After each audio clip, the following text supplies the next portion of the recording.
saja gereja Tuhan sudah ada dalam suasana sukacita memperingati hari pencurahan Roh Kudus ketika Yesus sudah naik ke surga menyediakan tempat bagi kami, dan Dia tidak membiarkan kami berjalan sendiri.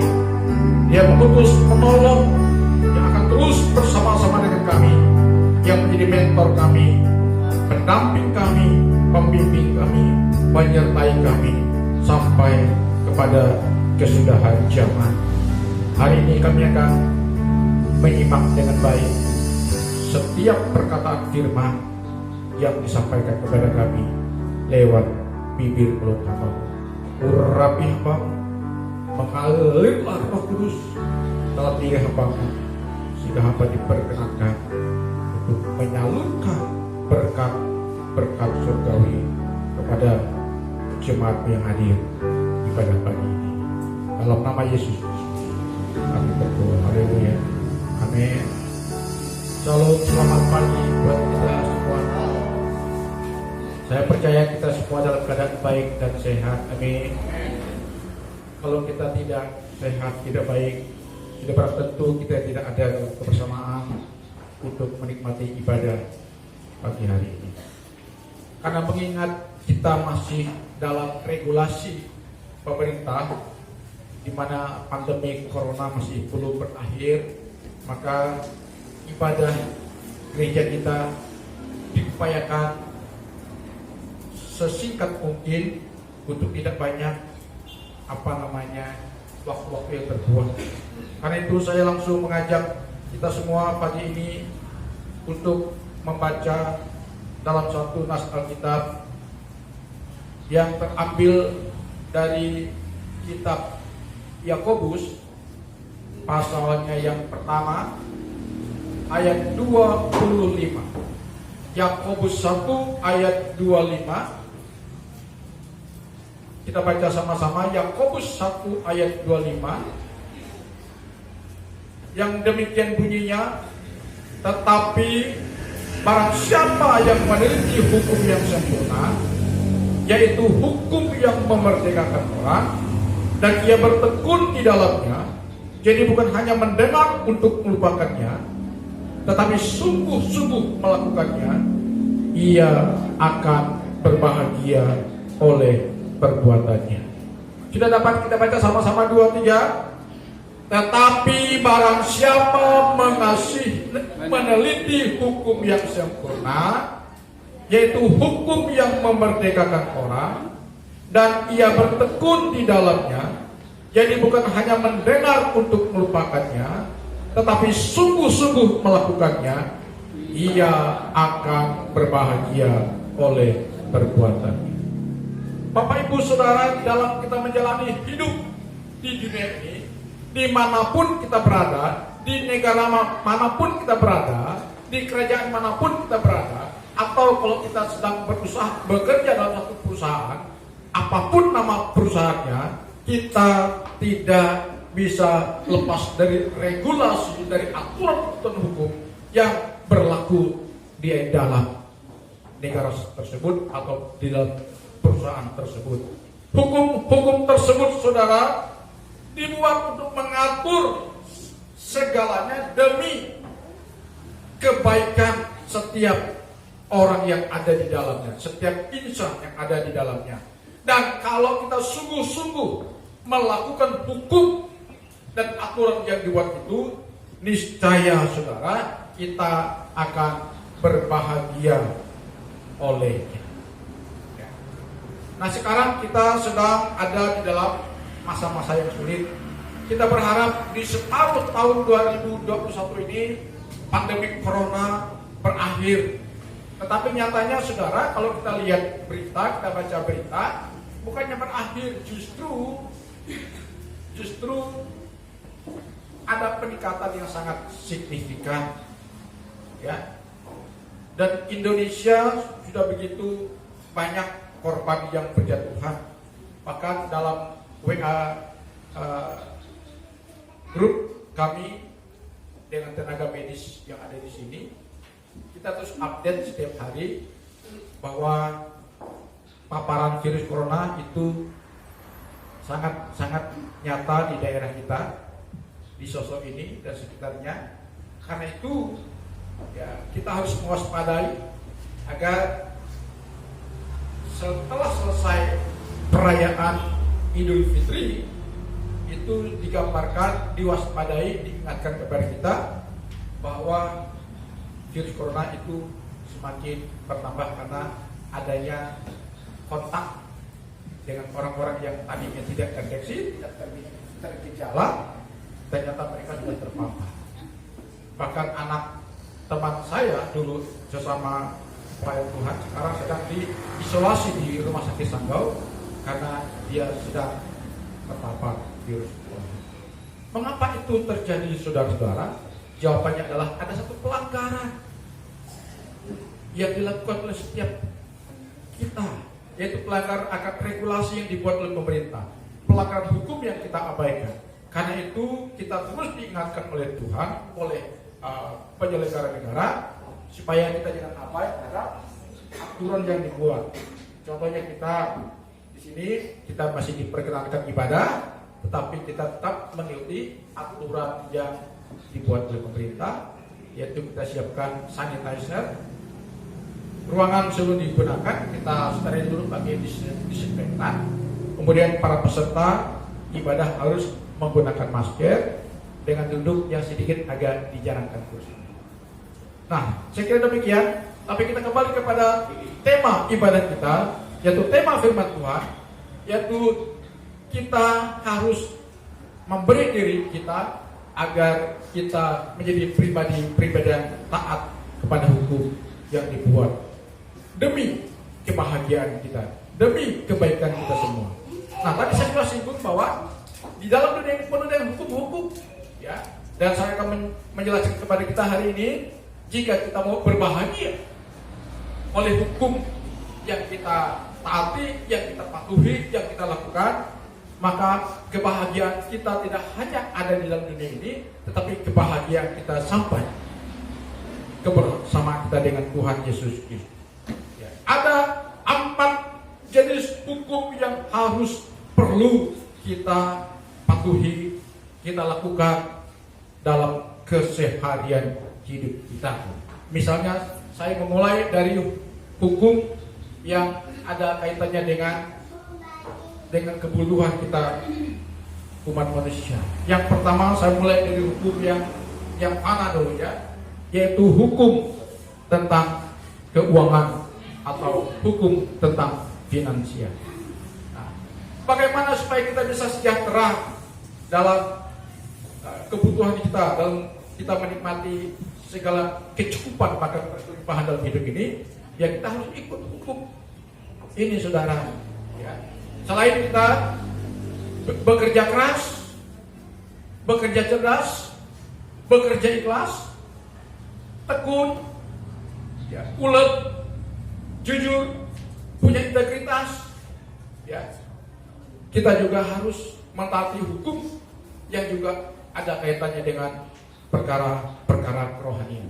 Banyak hari-hari ini orang yang mengalami kesulitan gara-gara corona, tetapi kita melihat di wilayah Kecamatan Tayan Hulu, kita belum pernah melihat orang sangat kesulitan dalam kebutuhan sehari-hari. Dan kita percaya data dari BPS kita mengatakan bahwa Kalbar, sekalipun kita menghadapi pandemi corona, tetapi ekonomi kita tidaklah jelek-jelek amat. Ekonomi kita terus menggeliat menuju kepada pertumbuhan, dan itu luar biasa dan patut kita syukuri. Tetapi kita jangan lengah, saudara.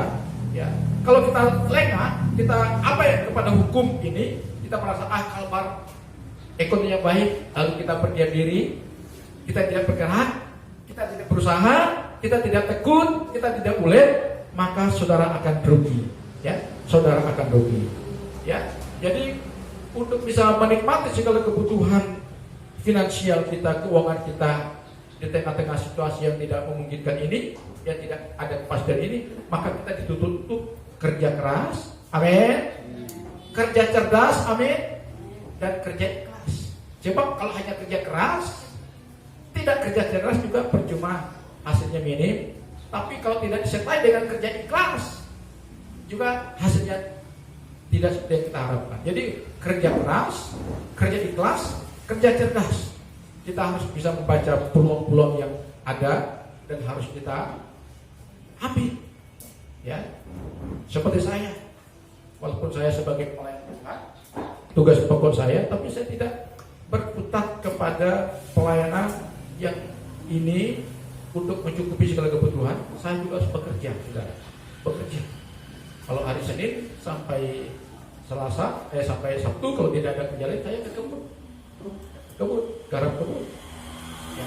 Karena memang demikianlah, karena bekerja itu ada panggilan, salah satu panggilan dari hidup kita.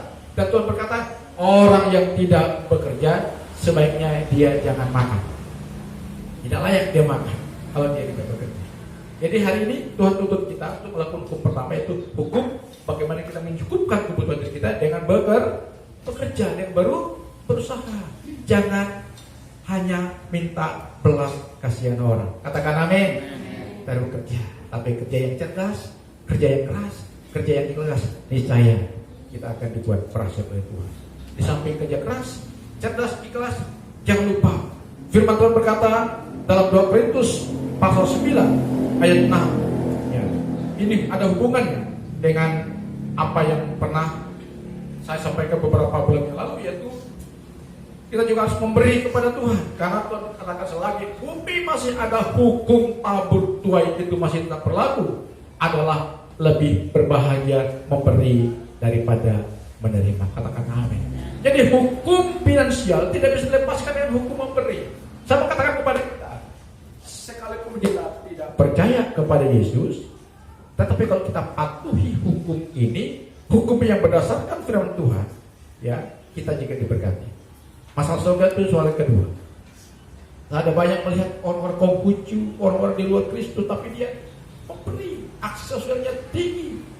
Dan kita lihat mereka diberkati oleh Tuhan.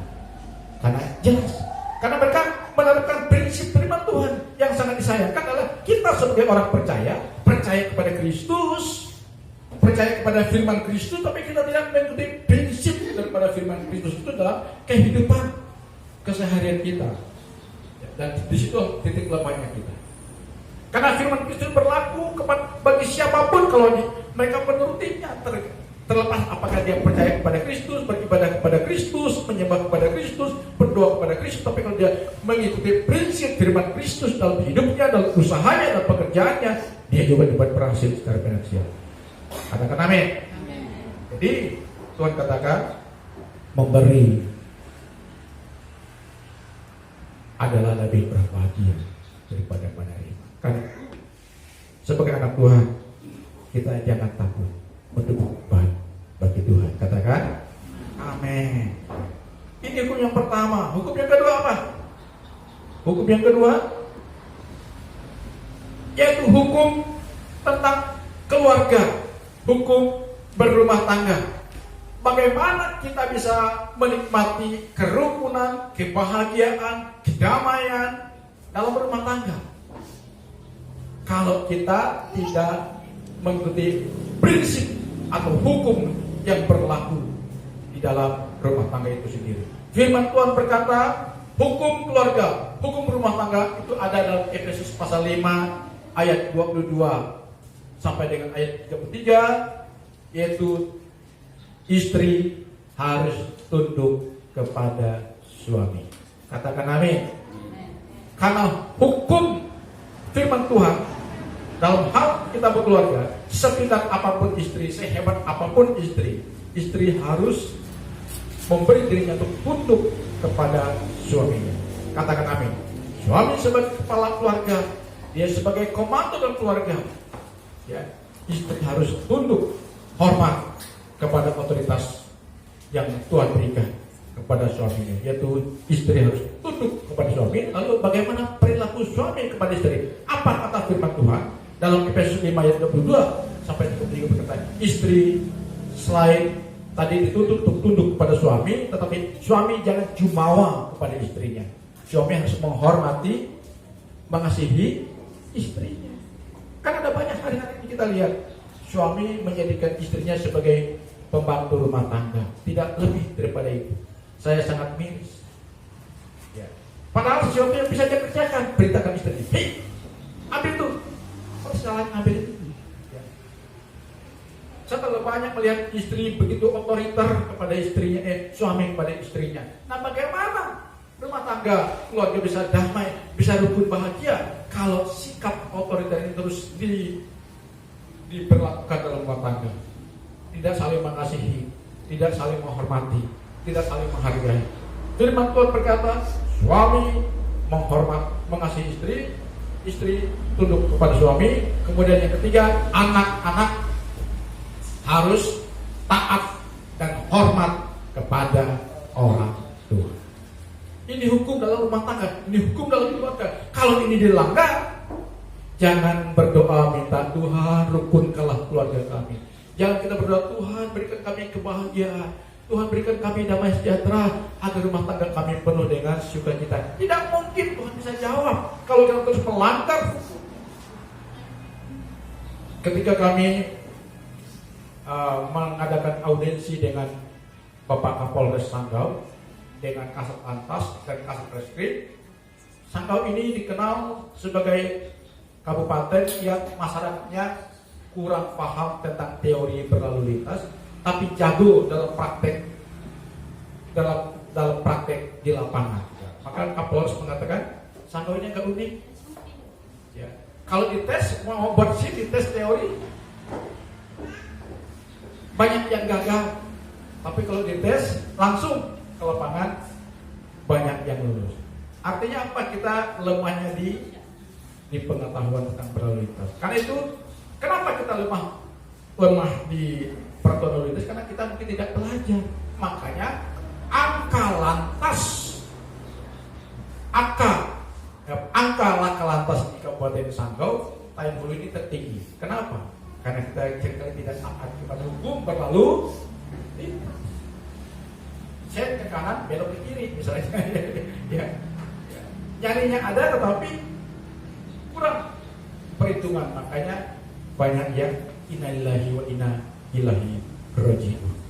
Jadi Bapak Ibu Saudara-saudara, jika kita mau rumah tangga kita bahagia, rumah tangga kita rukun, maka jangan dibalik aturan hukumnya.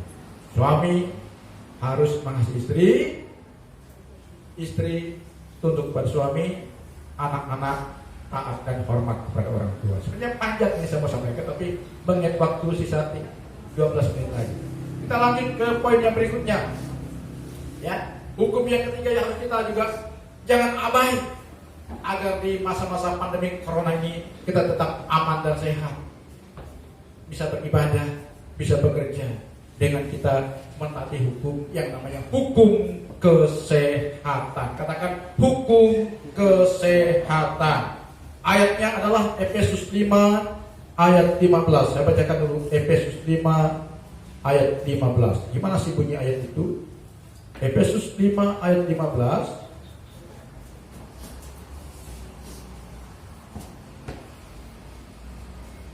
Berbunyi demikian.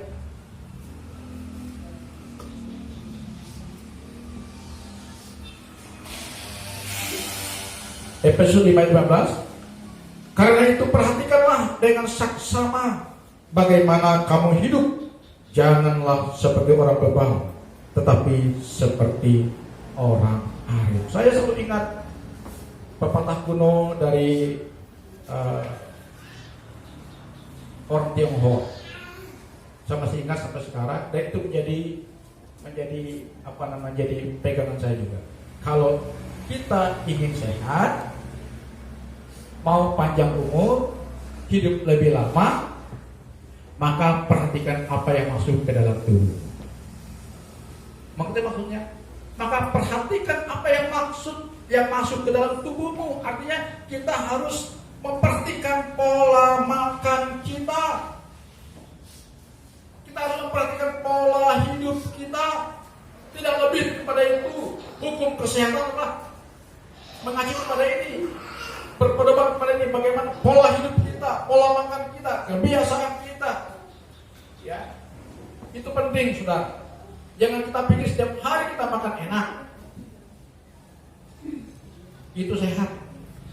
Kadang-kadang yang tidak enak itu juga sehat, saudara. Contohnya, kita harus makan yang pahit-pahit. Daun pepaya, pahit kan? Tapi itu menyehatkan. Daging enak tak? Enak. Tapi kalau tiap hari daging, sehat tak? Tidak sehat. Ada keseimbangan. Ya. Hari-hari ini kita dituntut agar kita memiliki imunitas tubuh yang bagus dalam kita menangkal pengaruh virus corona. Kita harus memiliki imun yang baik, imunitas yang baik. Dan bagaimana imunitas tubuh yang baik kita bisa miliki?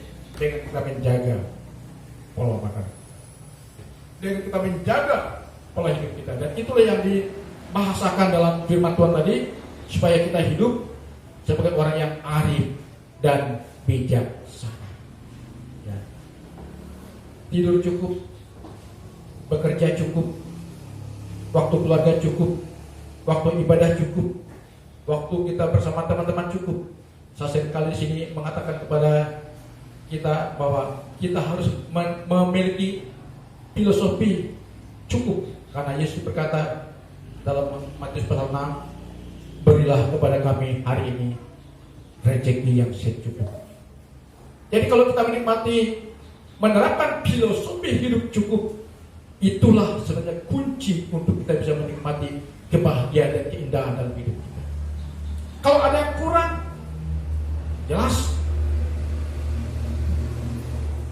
kita tidak akan bisa menikmati apa yang sebenarnya kenikmatan, keindahan, sukacita daripada hidup itu sendiri. Karena itu mari hari ini kita menjadi pribadi-pribadi yang bijaksana, ya, dengan kita menjaga pola makan kita, pola hidup kita, agar di masa-masa pandemi ini kita tetap aman dan sehat.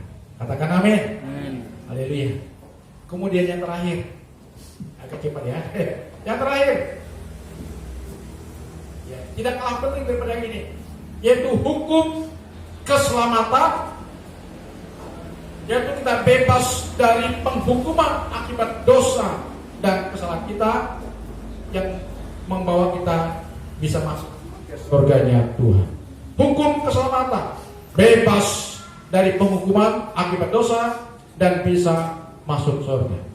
Ya, untuk kita hidup dalam hukum keselamatan ini, agar pada akhirnya kita bisa ada dalam kebersamaan dengan Yesus Kristus di surga, maka Roma pasal 10 ayat 9 dan 10 berkata, apa itu? Jika kamu mengaku dengan mulutmu bahwa Yesus adalah Tuhan dan percaya dalam hatimu bahwa Dia telah dibangkitkan dari antara orang mati, maka kamu akan diselamatkan. Sebab dengan mulut orang percaya dan dibenarkan, dengan hati orang mengimani dan diselamatkan. Jadi kita pikir bunyinya ya. Jadi hukum keselamatan adalah berlaku bagi orang-orang yang menerima Yesus sebagai Tuhan dan Juru Selamat, mengaku dengan mulutnya, percaya di hatinya.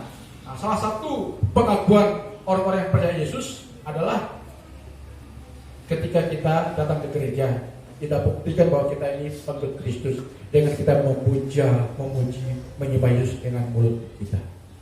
Amin. Dengan mulut kita, ya. Karena ada banyak orang berkata, tidak perlu ke gereja, tidak perlu ibadah, percaya Yesus cukup di rumah saja. Itu adalah ungkapan kebohongan, ya. Dan Tuhan tidak membenarkan perilaku hidup seperti itu. Tuhan katakan, kalau engkau sudah percaya kepada Tuhan, engkau harus buktikan imanmu kepada dunia ini, kepada orang-orang yang ada di sekitarmu. Jangan malu mengaku aku di hadapan umum. Seperti kita datang gereja, kita sedang mengaktualisasi diri kita sebagai orang beriman, sebagai orang percaya kepada Tuhan. Sebab tidak mungkin keselamatan kita peroleh kalau kita belum berani mengaku Yesus melalui bibir mulut kita. Kita boleh beriman dalam hati kita, kita boleh percaya, menghayati firman Tuhan dalam pikiran kita. Tapi kalau mulut kita tidak berani mengakuinya, Tuhan katakan itu tidak mungkin, saudara. Ya. Jadi hukum keselamatan ini, kita masuk surga adalah manakala kita mengaku Yesus sebagai selamat dengan bibir mulut kita. Lalu langkah selanjutnya adalah hidup kudus. Dalam 1 Petrus pasal 5, saya bacakan 1 Petrus pasal 5 ayat 1 Petrus pasal 1 khususnya. Maksudnya 1 Petrus 1 ayat 15. Ayat 15 sampai dengan ayat 16. 1 Petrus 1 ayat 15 sampai 16. Bunyi demikian, tetapi hendaklah kamu menjadi kudus di dalam seluruh hidupmu yang kudus, sama seperti Dia yang kudus, yang telah memanggil kamu. Sebab ada tertulis, kuduslah kamu sebab aku kudus. Dan firman Tuhan berkata, sebab tanpa kekudusan tidak mungkin seseorang itu kepada Tuhan. Hidup kudus, hidup suci berarti kita tidak lagi berkutat dengan dosa-dosa kita. Dulu kita pernah berdosa ketika kita belum menjadi Kristen. Kita dulunya 100 orang berdosa. Setelah kita menjadi Kristen dan dibaptis, kita harus benar-benar menjaga perilaku hidup kita untuk jangan terkontaminasi lagi dengan dosa. Kita benar-benar mau hidup kudus, berkenan kepada Tuhan, dan kita melakukan firman Tuhan. Hidup kudus harus dibuktikan. Mulut kita berkata yang benar, tidak lagi menyeramahi, tidak lagi kata-kata yang jelek, kata-kata yang najis. Kemudian mata kita, pendengaran kita, perilaku kita harus sesuai dengan kekudusan Tuhan. Sebab tanpa kekudusan, tanpa kesucian, tidak mungkin kita berkenan kepada Tuhan. Dan yang terakhir adalah kita harus melakukan kehendak Bapa di surga. Ya, kehendak Bapa di surga sama seperti kita hidup dalam kekudusan. Ya, orang yang kudus, suci, tidak lagi berkutat kepada dosa. Karena Yesus sudah menebus kita ketika Dia mati di salib. Dia sudah menjadi pengganti bagi kita. Yang seharusnya kita yang dihukum, tapi karena Yesus bersedia mengganti kita. Dan bagi kita yang percaya kepadanya, dosa kita sudah ditanggung oleh Dia, kesalahan kita sudah ditanggung oleh Dia. Dan sekarang Dia sudah ada di surga, sedang menyediakan tempat bagi kita. Dan itulah hebatnya Tuhannya orang Kristen. Ya, jadi mari hari ini dengan kita hadir beribadah pada saat ini, dengan kita memuji Tuhan, kita menyembah Tuhan, kita melakukan apa yang Tuhan perintahkan kepada kita, kita sedang melakukan kehendak Bapa di surga. Karena Matius pasal 7, saya ulangi yang terakhir, saya bacakan bagi kita. Matius pasal 7 ayat 21 berkata demikian. Matius 7 ayat 21, bukan setiap orang yang berseru kepadaku Tuhan, Tuhan akan masuk ke dalam kerajaan surga, melainkan dia yang melakukan kehendak Bapa-Ku yang di surga. Melakukan kehendak Bapa yang di surga tadi, yaitu kita berdosa. Katakan amin. Tidak lagi berbuat dosa. Katakan. Kalau kita dilarang untuk berbuat dosa, maka ada hubungannya dengan hukum yang pertama tadi, itu hukum finansial. Kalau kita berusaha yang jujur, amin. Ya, bisnis yang jujur, bekerja yang jujur. Kalau kita mengadakan usaha patungan, jujurlah, gitu ya. Karena kejujuran sangat dibutuhkan dunia ini. Sejahat apapun bos kita, dia tetap menginginkan kejujuran dan kita anak buahnya. Coba kalau kita jujur, kita bagus, kita benar, hidup ini akan dipermudah, amin. Rezeki akan menghampiri kita. Jadi orang berdosa jangan takut. Maksud saya, orang yang tidak berdosa jangan takut. Tuhan pelihara kita. Katakan amin. Di tengah-tengah pandemi corona, ekonomi barangkali tidak menentu, tapi percayalah, pembelaan Tuhan pada kita pasti akan terus diadakan. Sehingga saya percaya saat ini dan seterusnya kita tetap aman dan sehat. Karena kalau kita memberi diri kita hidup mentaati hukum yang sempurna tadi. Karena Yesus berkata, firman Tuhan berkata, barang siapa meneliti hukum yang sempurna, yaitu hukum yang memerdekakan orang. Ia bertekun di dalamnya, bukan hanya mendengar untuk melupakannya, tetapi sungguh-sungguh melakukannya. Ia akan berbahagia oleh perbuatan, diberkati hidup, selamat jiwa dan rohnya. Kalau kita meninggalkan surga, kita ada dalam kebersamaan dengan Tuhan kita Yesus Kristus. Tuhan memberkati kita. Haleluya, haleluya. Mari kita berdoa. Terpujilah Engkau ya Bapa, yang hari ini telah mengajar kami untuk kami hidup di dalam hukum yang memerdekakan. Bagaimana kami hidup menurut perintah-perintah, sehingga kami akan menjadi pribadi-pribadi yang berbahagia tinggal di dunia ini. Dan kami percaya janji Tuhan akan terus dinyatakan kepada kami, dan kami akan menjadi pribadi yang diberkati jika kami mentaati hukum yang sempurna dan bertekun di dalamnya untuk tidak melupakannya. Dan kami percaya hari ini kami akan menjadi pribadi-pribadi yang terbahagia di dunia ini. Terima kasih untuk firman-Mu kepada kami hari ini. Dalam nama Tuhan Yesus Kristus kami berdoa. Haleluya. Amin.